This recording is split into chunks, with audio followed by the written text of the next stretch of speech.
Let's talk about deadnaming. Yeah. Oh, hi. Hi. When trans people transition, they often rename themselves. This is a deeply personal choice. It's what people are going to call you forever, and for most of us, it's a choice made by our parents, and we never get much say in it. But for a trans or non-binary person, this can be a very affirming thing, a way you can mark the change from who you were thought to be to who you actually are. A rebirth. We accept a one of us. I talked about pronouns last episode and how difficult it can be to adapt to new ones, whether you're changing your own or adapting to somebody else's. My position was that the human brain is a complicated thing and a period of forgiveness should be afforded so long as the effort is being made. At least in my case. I'm not an ambassador from trans and non-binary land to the United States of cis people, though I would enjoy having an office, a title, and an excuse to wear women's business attire. Anyway, less so is the case, this forgiveness of adaptation to new words when it comes to names. My name is Neo. Deadnaming is the act of calling a person by the name of the selves they were before telling the world who they actually are. This can be done accidentally, as one brains adjusts, but often it's done purposefully by people seeking to undermine or belittle one's decision to live as their true selves. You are number 6.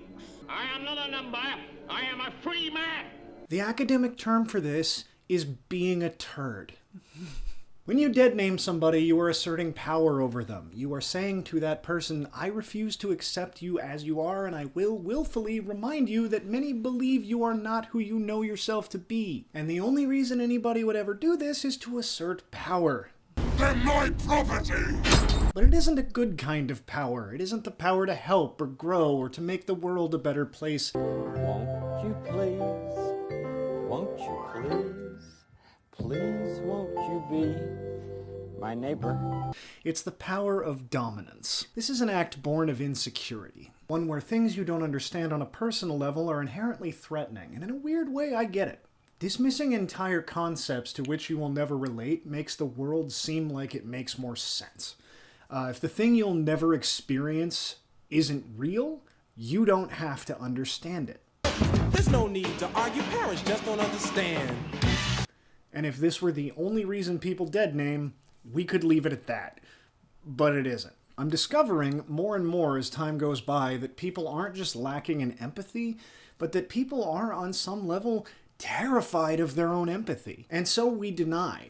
Racism isn't real, sexism isn't real, ableism isn't real, because if we deny the concepts, we never have to face the pain of others as we benefit from ignoring it.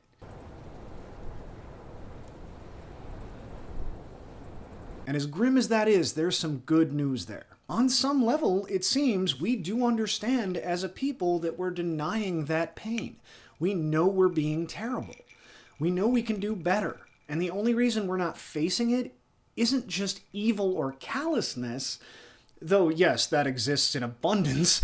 Alright, so the T's come in, and they're like, yeah, we're being discriminated against, and everyone's like, oh, we'll protect you, T's, and they're like, yeah, so let's all chop our cocks off.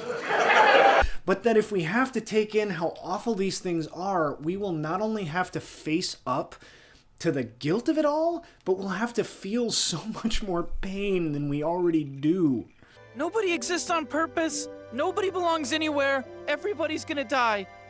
Come watch TV. And that means our fear can, in fact, be conquered. I've experienced this firsthand. I was a pretty terrible human being in my younger days, and for many reasons, but none more omnipresent than the fear of confronting it. Are we the baddies? With enough peer pressure, that younger person absolutely would have deadnamed somebody, a sleight of hand to mask my own self-loathing queerness. But you don't have to be trans or non-binary to be deadnamed or relate to this. I went by JD until I was 11, at which point I changed my name. Thankfully, Joe is gender neutral already, so I don't have to change it again if I don't want to. And claiming Joe as my name was a baby step I took in my formative years toward coming out. It was me dipping my toe in demanding I be in charge of a part of me that was foisted on me and assumed to be innate and out of my hands. Something I'm repeating in a larger way now. And at the time, I did it in a really low-key way. I didn't tell anybody. I didn't make demands. I just started writing my new name on my papers at school. And I don't have a lot of nice things to say about going to Catholic school, but I will say that my 6th grade teacher, Mrs. Rutke, caught on and started using my new name. And that meant the world to me, because when you're a kid, you don't get to choose a damn thing. You don't get to pick what you eat or when you sleep or what you get to do with your day. And when you're queer and you're hiding it, you don't even get to just plain exist as yourself without some serious repercussions. So my teacher pulled me aside one day and asked, "Is this what you'd like to be called?" And I said yes. And that was that. And I was allowed some actual autonomy for the first time I could recall. I got to make a choice about my personhood, and it was respected. On the flip side, I changed my name in 1993. It's 2018, and my own mother still dead names me. She excuses this by saying, "You'll always be my baby," which sounds cute to her, but parents are people, and people love to hang on to power. Especially power over others. It's how literally every system of government eventually produces dictatorial fascism. The people are the problem. To my mother, me changing my name was a power grab akin to a socialist uprising. It was an insistence that I get to control myself, that I'm not an object, that I'm not owned, and that typically doesn't go over well. Joe has mother issues. What a surprise! But me asking to be called what I wanted to be called, and not what somebody else decided I was called, was a very big deal. And having that acknowledged, just flippantly by an authority figure, was so helpful in ways I would not comprehend until very recently. So when somebody tells you to call them something, respect their autonomy. I'd say don't act like a child, but even children get this. Don't act like a mean child. Don't act like a terrible adult. Whenever somebody tells you to call them that. Because to do otherwise is to tell that person, no, I'd rather lord my power over you than treat you with a modicum of respect. And the academic term for that is being an a-hole.